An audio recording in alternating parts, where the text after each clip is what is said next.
नमस्कार, स्वागत है आपका एनडीटीवी मध्य प्रदेश छत्तीसगढ़ देख रहे हैं आप। मैं हूं अमृत तिवारी। भोपाल में लिफ्ट में 8 साल का बच्चा फंस गया। पिता पैनिक आ गए और बेटे को जल्द लिफ्ट से निकालने के लिए इधर उधर भागने लगे, लेकिन इसी दौरान स्ट्रेस और बदहवासी की हालत में उन्हें दिल का दौरा पड़ गया और मौत हो गई। लिफ्ट में फंसने की घटनाएं बार बार आती, जाहिर है कहीं ना कहीं सबसे अधिक सवाल मेंटेनेंस पर होते हैं, लेकिन चीजें सुधरती नहीं हैं। ऐसे में हम आज बात करेंगे कि पैनिक वाली स्थिति में आप और हम क्या करें। हम बात उन विभागों की कार्यप्रणाली पर भी करेंगे जिन पर फायर लिफ्ट में सेफ्टी देने का जिम्मा होता है।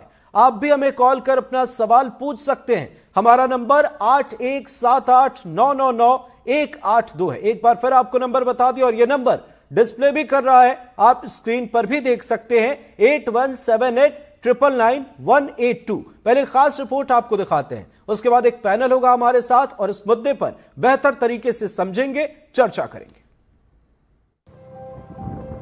भोपाल का Hoshangabad road royal farm villa colony का 307 नंबर फ्लैट, जहां अब सिर्फ एक दिया टिमटिमा रहा है।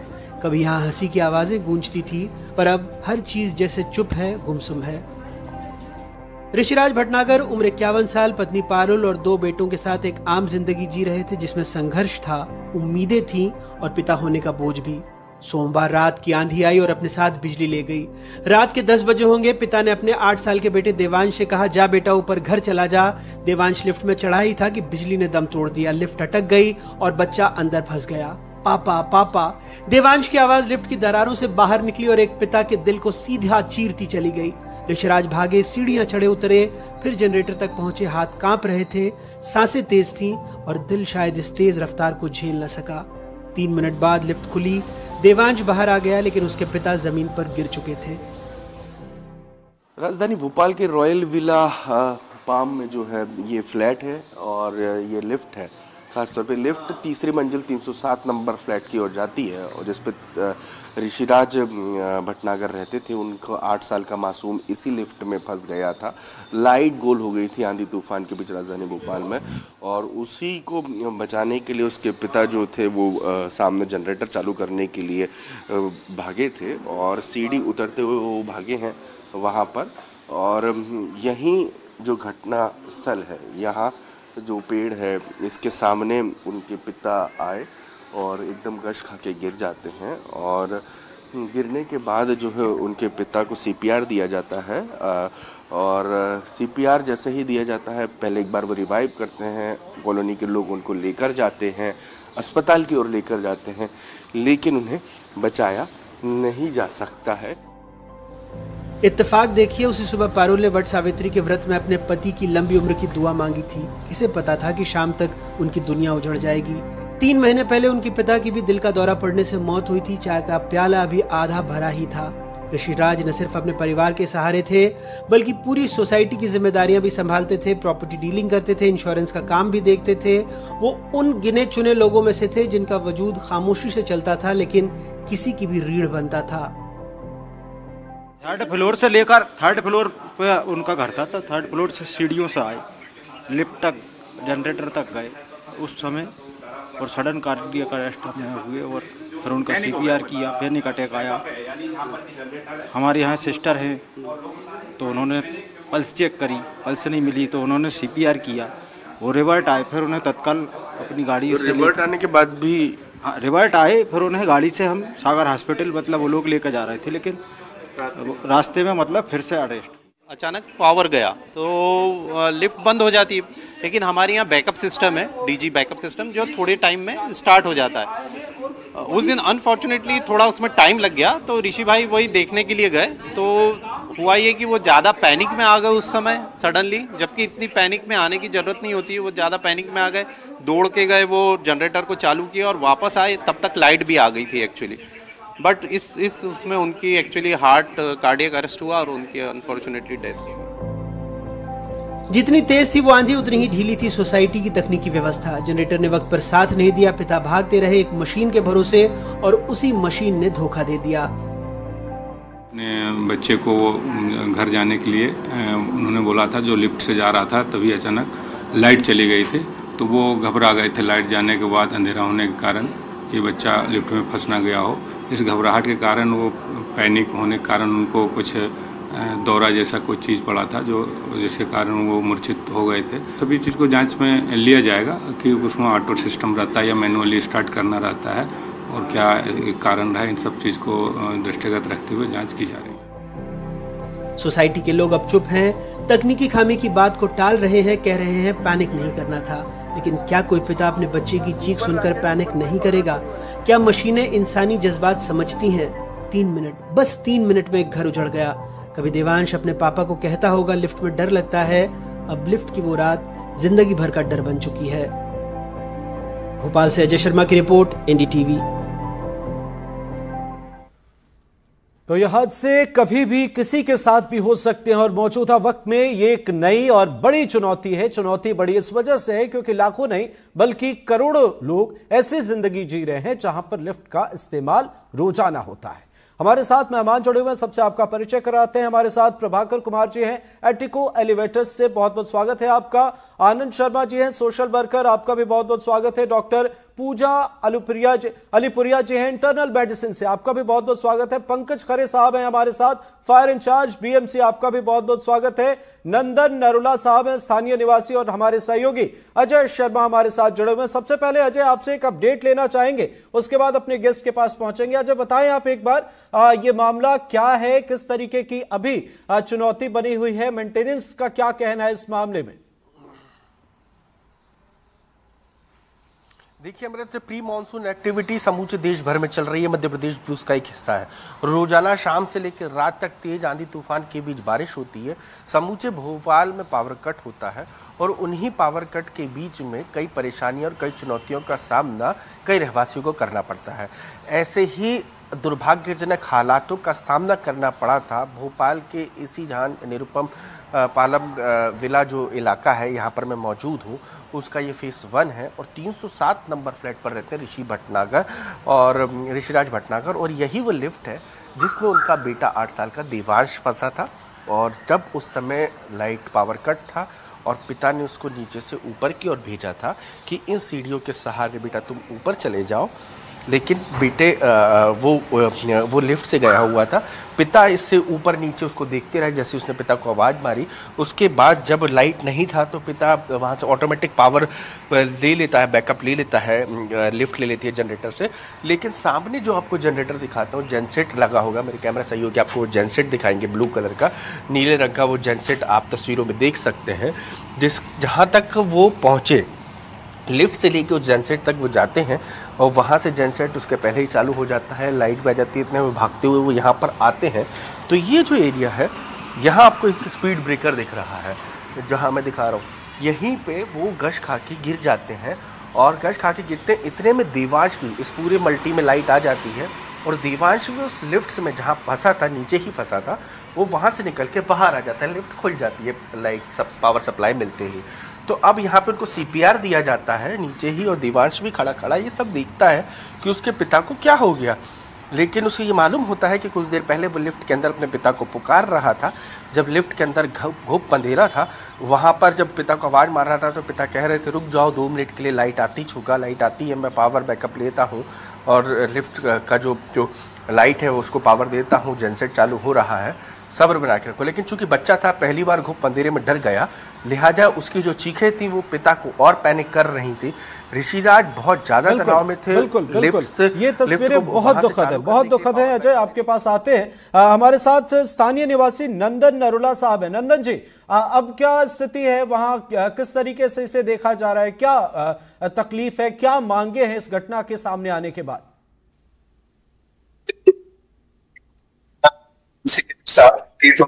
उसे बहुत ही ज्यादा मतलब बहुत ही शोक की स्थिति है। बट यहाँ पे चिंता की बात यह है कि यहाँ पे किसी को तो इसकी जिम्मेदारी लेनी पड़ेगी, क्योंकि देखिए हम लोग बात कर रहे हैं, हम दुनिया की 4थी सबसे बड़ी अर्थव्यवस्था बन चुके हैं और हम लोग आज भी बहुत बेसिक सी चीजें जैसे कि बिजली कटौती, और उस बिजली कटौती की वजह से यहाँ पे एक मासूम बच्चा फंस जाता है और उसके पिताजी की यहाँ पे आकस्मिक मृत्यु हो जाती है। तो किसी स्तर पे किसी को तो इसमें जिम्मेदारी लेनी पड़ेगी। रेजिडेंट वेलफेयर एसोसिएशन जो है उसको यहाँ पे अपनी जिम्मेदारी समझनी पड़ेगी, बिजली विभाग को समझनी पड़ेगी, आकस्मिक कटौतियां नहीं हो तो बड़ा मतलब दुखद माहौल है। लेकिन यह है कि जिम्मेदारी किसी को तो यहाँ पे लेनी पड़ेगी ताकि भविष्य में तो कम से कम ऐसी घटनाएं ना हो।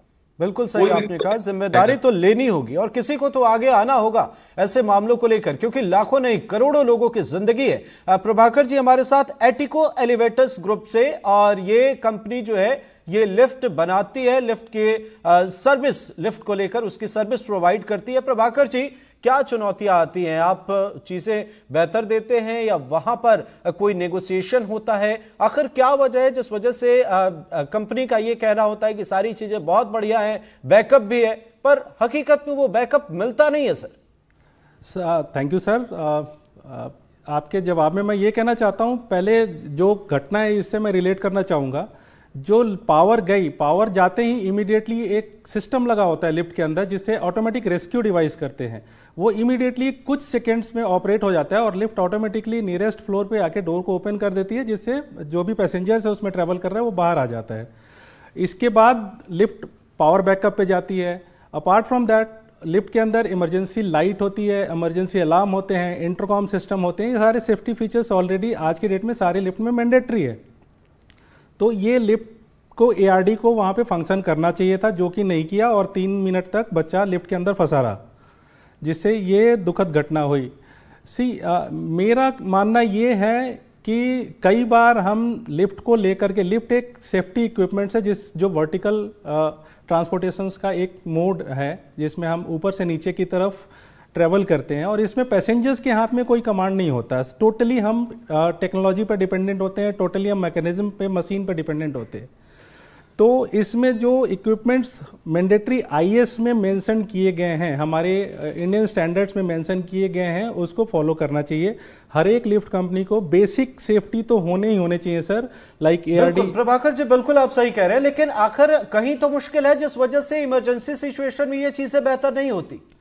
सर हम इससे मना नहीं कर सकते, सिचुएशंस तो होती है, नेगोशिएशंस होते हैं, बिल्डर्स फ्लोर्स हैं जिसमें बहुत सारे कॉस्ट कटिंग की जाती है। कॉस्ट कटिंग की वजह से हम कुछ इक्विपमेंट्स को इग्नोर कर देते हैं, जो कि नहीं होना चाहिए सर। जो भी as per Indian standards equipments होने चाहिए, सप्लाई भी होनी चाहिए और इंस्टॉलेशंस में भी काफ़ी ध्यान रखना चाहिए कि सारे इंस्टॉलेशंस प्रॉपर हुए हैं, मटेरियल प्रॉपर यूज किया गया है और सारे equipment, safety equipment specially time to time check होने चाहिए। जहां लाखों लोगों की जिंदगी हो वहां अगर नेगोशिएशन जैसी चीजें सुरक्षा मानकों को लेकर हो रही हैं तो बड़ा सवाल खड़ा होता है। आनंद जी आप क्या कहेंगे, कैसी स्थिति है? आप तो कई अपार्टमेंट देख रहे हैं, कई बिल्डिंग पर आपकी नजर है, क्या बताएं कि सारी जगहों पर स्थिति ठीक है या हर जगह कहीं ना कहीं खतरा बना हुआ है? जो मेरा अनुभव है वो ये है कि हर जगह खतरा बना हुआ है, क्योंकि सबसे इम्पोर्टेंट चीज़ ये है कि अगर इस लिफ्ट में एक कोई लिफ्टमैन होता जो कि वो बच्चे के साथ होता तो ये घटना बिल्कुल भी नहीं घटती और कहीं ना कहीं उस बच्चे के पिता भी इस बात से थोड़े से कह सकते हैं हम कि ना इत्मीनान में रहते कि उनको पता होता कि भाई बच्चा लिफ्टमैन के साथ है, तो वो अगर ऐसी स्थिति है तो बच्चा सुरक्षित है। तो सबसे पहले तो जो भी सोसाइटीज़ हैं जहाँ पर बच्चे होते हैं, जनरली सभी सोसाइटीज़ में बच्चे हैं ना सिंगल ट्रैवल अकेले करते हैं, लिफ्ट में ऊपर नीचे होते हैं, क्योंकि उन्हें सोसाइटी में दिन भर उन्हें ऊपर नीचे स्कूल जाते हैं आते हैं, तो छोटे बच्चे हैं। अब चूंकि हर बच्चे से अब अगर मान लीजिए लिफ्ट के अंदर सेफ्टी फीचर्स हैं भी कि भाई आप कॉल कर सकते हैं या कोई चीज़ कर सकते हैं, तो छोटे बच्चों को इतनी, जब उनके पेरेंट्स पैनिक हो जा रहे हैं लिफ्ट फंसने पे, तो छोटे बच्चे को इतना हम एक्सपेक्ट नहीं कर सकते उससे कि वो लिफ्ट के अंदर उसको इतनी ज़्यादा समझ होगी कि वो क्या कर पाए। तो सबसे पहले तो एक लिफ्टमैन होना चाहिए, हर जो भी सोसाइटी हो वहाँ पर एक लिफ्टमैन कंपलसरी होना चाहिए। क्योंकि हम जैसे कि अभी प्रभाकर जी ने कहा कि भाई इस प्रकार की टेक्नोलॉजी है कि अगर कोई पावर कट होता है तो पावर कट होने के साथ ही वो नियरेस्ट फ्लोर पे जा कर के और लिफ्ट ओपन हो जाती है। अगर ऐसा हो जाता तो ये घटना बिल्कुल भी है ना घटित नहीं होती, चूँकि हम जैसा कि उन्होंने कहा कि हम पूरी तरीके से टेक्नोलॉजी पे डिपेंड है, लेकिन हम उसमें एक व्यक्ति ऐसा भी हो सकता है जो कि लिफ्ट का संचालन करे, बच्चे के साथ हो, बच्चा कोई भी अकेला ना रहे लिफ्ट के अंदर। दूसरी बात कि जब इस प्रकार की घटनाएं होती हैं तो तभी हम जागते हैं। हमें समय समय पर इस प्रकार के सोसाइटी के अंदर एक इवेंट्स भी ऐसे करने चाहिए जिसमें कि जानकारियां दें और उनको ये बताएं बच्चों को कि अगर ऐसी स्थिति हो तो आपको क्या करना है। सोसाइटी के सारे पेरेंट्स, सारे बच्चे इस चीज़ को लेकर ट्रेंड हो कि भाई आपको पैनिक नहीं करना है ऐसी सिचुएशन में। और सबसे इम्पॉर्टेंट है पावर बैकअप बहुत स्ट्रांग होना चाहिए अगर ऐसी स्थिति हो तो, क्योंकि जैसे 3 मिनट में जो है वो इतने पैनिक कर गए कि उनकी जान चली गई। तो ये पॉइंट्स है जो मुझे लगता है कि बिल्कुल इसको फॉलो किया जाना चाहिए। बिल्कुल सर, आपने बिल्कुल सही कहा। और प्रभाकर जी तो खुलकर ये बात कह रहे हैं कि कई जगहों पर बेहतर तरीके से मेंटेनेंस नहीं होता, बैकअप भी बेहतर नहीं होते, तो आखिर जिम्मेदारी किसकी? पंकज जी, एक बड़ा सवाल यह है कि फायर सेफ्टी की हम बात करें तो बहुत सारे बिल्डिंगों में ऐसा लगता है जैसे खानापूर्ति की गई है, सेफ्टी मानकों के अभाव है, और ये तस्वीरें बता भी रही हैं। तो सर आखिरकार जिम्मेदारी किसकी? क्या बिल्डर किसी और तरीके से कन्विंस करके सर्टिफिकेट और सारी चीजें ले लेते हैं, उसके बाद लाखों लोगों की जिंदगी बस दांव पर लगी हुई है? नमस्कार, जय हिंद। सबसे पहले इस दुखद घटना के लिए मैं अफसोस जताना चाहता हूं, और इस दुखद घटना में केवल और केवल लिफ्ट का संचालन ना होना ये बड़ी दुर्घटना नहीं है। आजकल की जितनी भी लिफ्ट होती हैं उनमें जनरली ARD सिस्टम होता है, ऑटोमेटिक रेस्क्यू डिवाइस। ये कुछ मिनट्स का टाइमिंग होती है, अपने आप नीचे के फ्लोर पर ये आपको छोड़ देती है, लेकिन इसके लिए भी जागरूकता होना बहुत जरूरी है। मैं वर्तमान में अपना खुद ही बता रहा हूं, मैं अभी एक अलग मल्टी में शिफ्ट हुआ हूं मैं, तो वहां के रहवासियों ने जब वहां आवंटन हुआ, वहां सभी शिफ्ट हुए, तो हमने वहां लिफ्ट इंचार्ज को बुलाया और लिफ्ट टेक्नीशियन को बुलाया हमने वहां, तो वहां देखा गया, तो उनसे हमने रेस्क्यू करवाया गया, ARD सिस्टम को चेक कराया गया और किस तरह के सावधान बनाना चाहिए ये सब चीज का हमने एक वीडियो बनाया। वीडियो बनाने के साथ साथ हमारे पूरे सब बताते हैं सर, मेंटेनेंस वाले भी बताते हैं, बिल्डर्स भी बताते हैं, लेकिन ये चीजें काम क्यों नहीं करती? यही तो हुआ है जहां बच्चा फंसा हुआ था, अगर किसी नियरेस्ट फ्लोर पर जाकर लिफ्ट के दरवाजे खुल जाते तो ऐसी तस्वीर नहीं आती। ये तो कई जगहों पर ऐसी घटना हुई है। इस वजह से ये सवाल हो रहा है कि ये जिस फीचर का जिक्र किया जा रहा है, जो मेंटेनेंस वाले कहते हैं, जो बिल्डर कहते हैं, इसी नाम पर लाखों करोड़ों रुपए लिए जाते हैं, वो चीजें काम नहीं करती हैं सर। प्रभाकर जी ने बताया ना 3 मिनट का समय था, लेकिन उसमें आपका लगाव, जैसा कि अपना अजय जी ने बताया कि अपने पिता थे और बेटे को बहुत चाहते थे, वो चाहने के कारण उनका प्यार इतना ज्यादा था कि वो 3 मिनट की वेट नहीं कर पाए। वे बच्चे की चीख हम इस घटना पर ही सिर्फ बात नहीं कर रहे हैं पंकज जी। दुर्भाग्य ये है कि कई जगहों पर ऐसी तस्वीरें सामने आई हैं, बड़े शहरों और राजधानी की मैं बात कर रहा हूं, जहां पर लिफ्ट में CCTV लगा हुआ, और हमने तो ऐसे बच्चों को देखा है जो वहां पर होमवर्क करते हुए नजर आए आधे घंटे सर। तो कई सवाल हैं, आते हैं आपके पास, लेकिन एक बड़ा सवाल, पूजा जी आप क्या सजेस्ट करेंगी पेरेंट्स को, क्या सजेस्ट करेंगी आप? इसके साथ साथ जो मेंटेनेंस ऑफिस वाले उन्हें आप क्या सजेस्ट करेंगी? क्योंकि मौजूदा वक्त में एक बड़ी चुनौती है, अगर बेहतर तरीके से बच्चे को समझाया जाए कि ऐसा हो सकता है, आपको तैयार रहना है, क्योंकि आप जो जिंदगी जी रहे हैं कभी ना कभी तो ऐसा होना ही है कि आप लिफ्ट में फंसेंगे, तो बच्चे के दिमाग में भी ये चीजें होंगी कि ये होना ही है, कभी ना कभी हो सकता है। क्या आप सजेस्ट करेंगी वैसी परिस्थितियों के लिए? उसके साथ किस तरीके से तैयारी करनी चाहिए पेरेंट्स को? नमस्ते अमृत जी।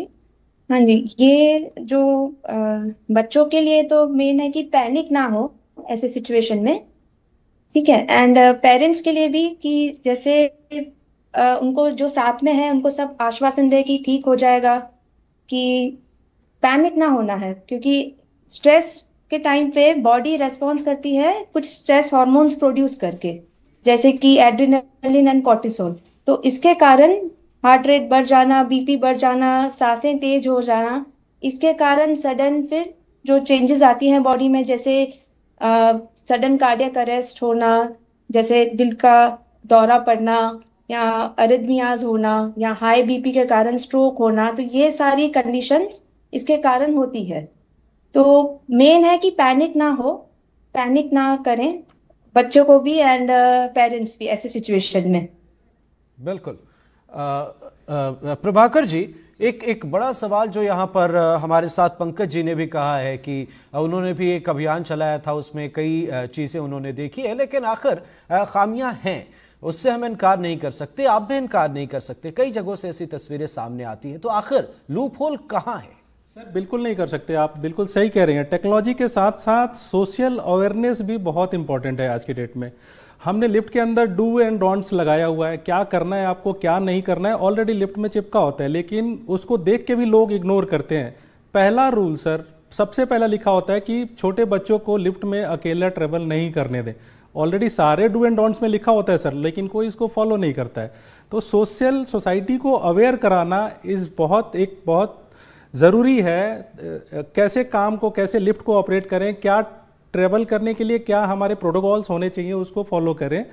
सेफ्टी के टाइम पे या लिफ्ट फंस जाती है कि उस टाइम पे हमें क्या करना है, ये लोगों को पता भी नहीं होता। बहुत सारे लोगों में, बिल्डर्स जब हम लिफ्ट हैंड ओवर करते हैं तो इलेक्ट्रीशियंस या गार्ड्स या कुछ लोग होते हैं जिनको हमने ट्रेनिंग दे दी और वही लोग प्रॉपर, कई बार वो नहीं होते हैं, लोग अकेला ट्रेवल कर रहे हैं, डूज एंड डोंट्स लिखा है फिर भी उसको इग्नोर कर रहे हैं। तो इस हमारे हिसाब से सोशल अवेयरनेस भी बहुत ज़रूरी है। अवेयरनेस कैंपेन चलानी चाहिए सोसाइटीज़ में।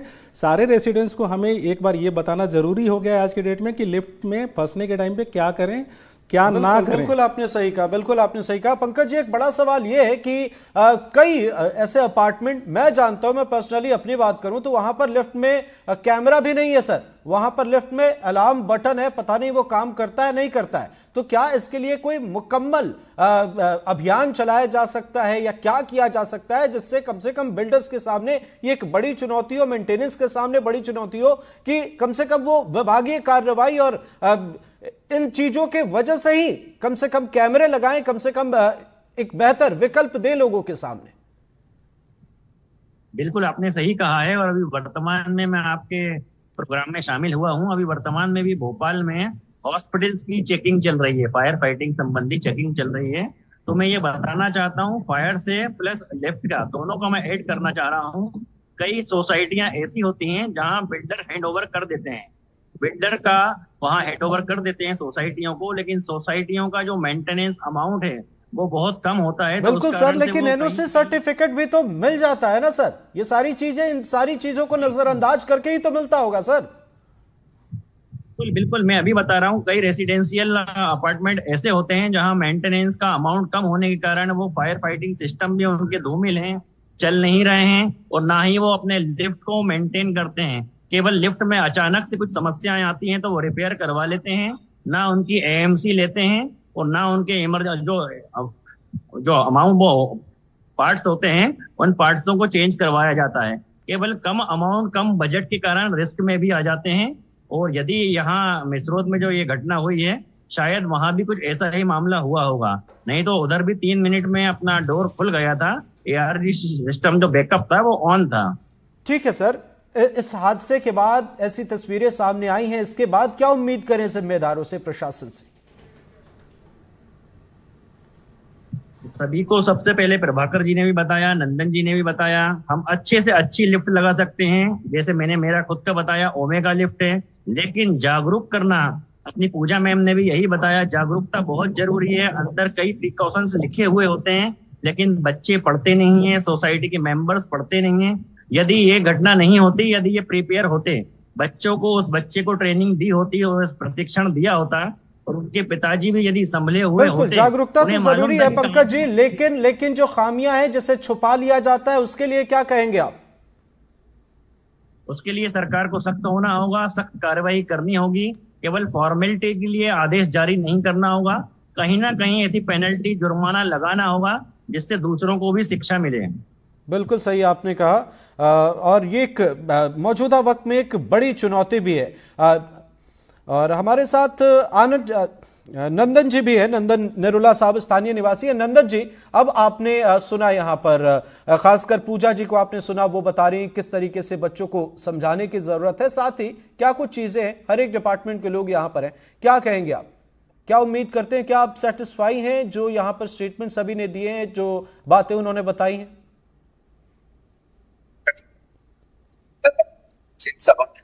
माना लगाया किस पे जाना चाहिए, जिम्मेदारी किसकी? क्या आरडब्ल्यूए ने कोई एएमसी किया था, नहीं किया था, उसकी जांच होनी चाहिए। एएमसी करने वाली जो एजेंसी थी, क्या वो रेगुलरली उस लिफ्ट का चेकअप करती भी थी या नहीं करती थी? अगर उसके द्वारा कोई फॉल्ट उजागर हुए थे तो क्या आरडब्ल्यूए ने उन फॉल्ट को सीरियसली लिया, सुधार किया या नहीं किया? समय समय पे जो एनओसी मिलता है सरकारी विभागों से, वो एनओसी कैसे मिल गया? यदि लिफ्ट में ये इमरजेंसी रिस्पांस सिस्टम्स काम नहीं कर रहे थे, जुर्माना तो लगना चाहिए, बट फिर again the $1 million question is, जुर्माना किस पे लगना चाहिए ताकि कम से कम भविष्य में तो ऐसी घटनाएं होनी रुक सकें। और भोपाल में ऐसी बहुत सारी बिल्डिंग है, बहुत सारी लिफ्ट हैं जहां पे आए दिन इस प्रकार की घटनाएं होती रहती हैं। ठीक है, कोई इतनी बड़ी दुर्घटना नहीं हुई, लेकिन इसका मतलब ये नहीं कि आगे नहीं हो सकती। तो इस पे जैसे बिल्कुल बिल्कुल आपने सही कहा। एक शॉर्ट कमेंट ले लेते हैं पंकज जी से। पंकज जी प्लीज।